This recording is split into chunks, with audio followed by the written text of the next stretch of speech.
Olá pessoal, o objetivo desse vídeo é ilustrar como usar os conceitos de limites para fazer o cálculo de áreas de regiões não usuais, que não são triângulos, nem retângulos, nem essas coisas que você está acostumado. Então, para ilustrar o que eu quero mostrar, eu vou usar aqui o GeoGebra e vou considerar o seguinte problema. Eu gostaria de calcular a área abaixo da função x², que por simplicidade eu vou considerar somente no intervalo 0,3, e o que eu quero é calcular a área que está abaixo do gráfico da parábola e acima do eixo x. Então, deixa eu ilustrar para você a região que eu quero calcular a área, é exatamente essa região pintada que aparece aí. E observa que ali já deu a resposta, né? A área dá 9, mas o que eu quero mostrar é como fazer para calcular essa área usando os conceitos de limite. Veja que a dificuldade no cálculo dessa área é que essa região não é um círculo, nem retângulos, nem triângulos, nem coisas dessa natureza.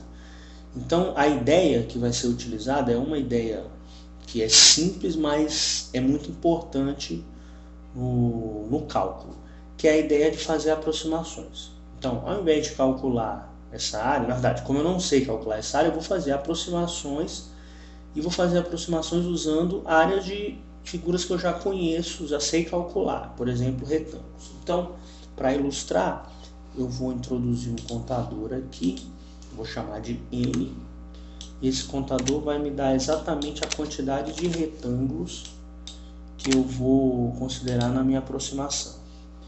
E aí eu vou usar o comando da soma de Riemann.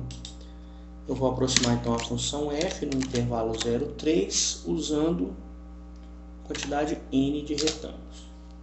Veja que apareceu um retângulo enorme aqui, né? Eu vou apagar a área para ficar mais simples da gente ver.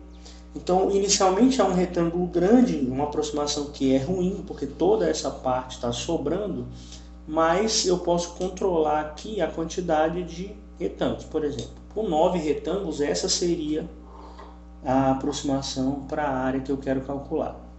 Veja que com 9 retângulos, essa área, né, que também é uma aproximação por excesso, porque essa parte toda está sobrando, deu 10,56. E eu posso brincar aqui com a quantidade de retângulos, aumentar, veja que, sei lá, com 64, já é uma aproximação bem fina, né? Veja que só esses triângulos pequenininhos aqui em cima que estão sobrando, e já com 64 retângulos você observa que a sua aproximação já deu 9,21.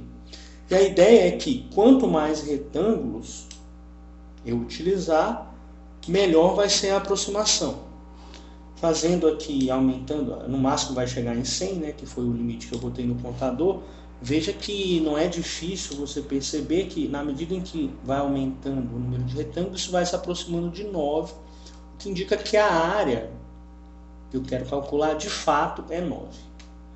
Bem, mas a pergunta que se coloca agora é: como que eu faria para calcular essas aproximações, né, sem utilizar o programa? De fato, verificar que, por exemplo, para n igual a 15, essa é a aproximação, de uma maneira geral, obter o valor dessa aproximação como uma função que depende da quantidade de retângulos, e depois eu vou fazer, mandar o n, né, a quantidade de retângulos, para infinito. Essa expressão deve convergir para 9, tá bem? Então a ideia, só sumarizando, é uma área complicada, eu vou aproximar por coisas que eu sei fazer, de modo que no limite essa coisa convirja para a área que eu quero calcular. Então, na segunda parte do vídeo, nós vamos ver exatamente como fazer essa conta.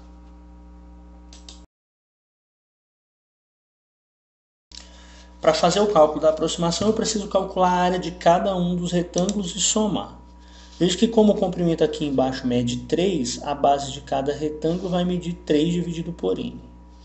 Para a altura do retângulo, você pega o extremo direito aqui da base e calcula a função nesse ponto. Por exemplo, para o sexto retângulo aqui nesse desenho, o extremo direito é o ponto 2, portanto a altura é 2 ao quadrado, que é 4. Perceba que você tem uma fórmula para o késimo extremo direito aqui, né? O extremo direito da primeiro retângulo é 1 vezes 3 sobre n. Do segundo é 2 vezes 3 sobre n. E, em geral, para o késimo, k vezes 3 sobre n. De modo que a área do késimo retângulo vai ser base, 3 sobre n, vezes altura, que é f de xk, que é 3k sobre n ao quadrado. Fazendo a conta, você vai obter 27 sobre n ao cubo vezes k quadrados. Quando eu somo a área dos k retângulos, eu vou ter a aproximação a n, né? Então vai ser 27 sobre n ao cubo vezes 1 quadrado, mais 2 ao quadrado, até 27 sobre n ao cubo vezes k ao quadrado. E eu posso colocar em evidência o 27n ao cubo. O que vai aparecer aqui é a soma dos n primeiros quadrados. E a ideia é calcular o que acontece com esse AN quando n vai para infinito. Veja que existe uma dificuldade no cálculo desse limite, e essa dificuldade está relacionada com o seguinte fato.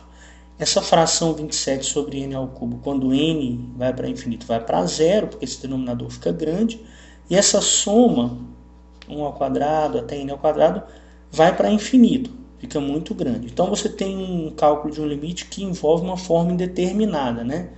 Um termo que vai para zero multiplicando um termo que vai para infinito. Então o que nós vamos fazer para calcular essa área é escrever esse AN de uma maneira mais confortável, que nos permita olhar para a expressão e identificar o que acontece quando n vai para infinito. Para fazer isso, eu preciso, na verdade, obter uma fórmula para a soma dos n primeiros quadrados. E nós vamos fazer isso lembrando esse produto notável aqui, que é o cubo de uma soma, que é dado por... O cubo de uma soma é o cubo do primeiro mais 3 vezes o quadrado do primeiro vezes o segundo, mais 3 vezes o primeiro vezes o quadrado do segundo, mais o cubo do segundo. E eu vou utilizar esse produto notável da seguinte forma. Para 0 mais 1, então 0 mais 1 ao cubo é 0 ao cubo, mais 3 vezes 0 ao quadrado vezes 1, mais 3 vezes 0 vezes 1 ao quadrado, mais 1 ao cubo. Depois faço a mesma coisa para 1 mais 1 ao cubo, 2 mais 1 ao cubo, e vou fazendo isso até n mais 1 ao cubo.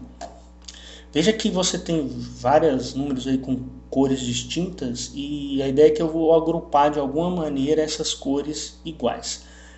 Mais especificamente, eu vou somar todas essas igualdades, tá bem?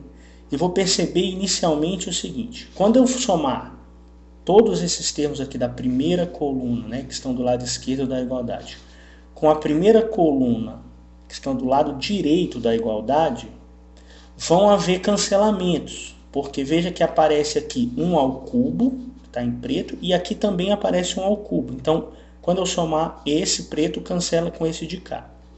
Esse rosa, 1 mais 1 ao cubo, que é 2 ao cubo, vai cancelar com o outro aqui do lado. E assim sucessivamente. Então, quando eu somar todos esses camaradas, o que vai sobreviver dessas duas primeiras colunas é somente o n mais 1 ao cubo aqui do lado esquerdo, que é esse aqui, ó, que não se cancela. Somando os termos restantes, eu vou ter, veja que aqui nessa coluna vermelha, dos números vermelhos, você tem um 1 multiplicando que não interfere em nada, e você sempre vai ter 3 vezes 0 ao quadrado, 3 vezes 1 ao quadrado, 3 vezes um número ao quadrado. Eu coloco 3 em evidência, e o que aparece aqui, somando, é 1 ao quadrado, mais 2 ao quadrado, até n ao quadrado, que é exatamente a soma que eu quero calcular.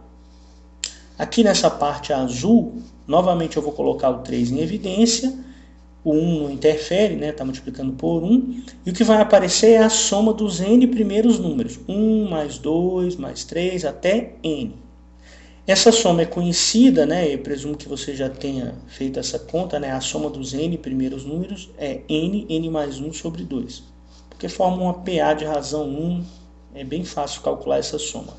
E, finalmente, você tem a última coluna, que são uns, 1 mais 1 mais 1, então dá esse termo n mais 1, porque eu tenho n mais 1 linhas aqui. Agora o que você faz é pegar esse pedaço aqui todo, 3n mais 1 sobre 2 mais n mais 1, passa para o lado esquerdo da igualdade, faz algumas simplificações, depois passa o 3 dividindo, e você vai facilmente concluir que essa soma, a soma dos n primeiros quadrados, é dada por n mais 1, 2n mais 1 dividido por 6. De modo que agora eu posso substituir essa fórmula na expressão que eu tinha para o AN, lembra que o AN era 27 sobre n ao cubo vezes a soma dos quadrados, portanto, 27 sobre n ao cubo, que multiplica essa expressão, n mais 1, 2n mais 1 sobre 6. E o que eu vou fazer agora é ajeitar um pouco esse negócio. Veja que eu posso cancelar um n aqui em cima com um n aqui embaixo, fica 27 sobre 6, vezes n mais 1 sobre n, um n veio para cá, e o outro n eu coloco embaixo de 2n mais 1.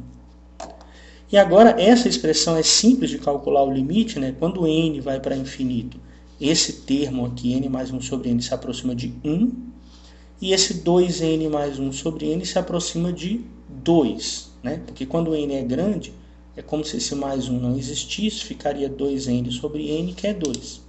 De modo que no limite, né, a área que eu queria calcular, que eu denotei por A, é o limite dessa expressão AN quando n vai para infinito, que dá exatamente 27 sobre 6 vezes 1 vezes 2, que é 54 sobre 6, ou ainda 9, que é exatamente o que nós tínhamos visto na primeira parte do vídeo. Então, de fato, aquela área abaixo do gráfico da parábola vale 9. E agora nós fizemos a conta formalmente, né?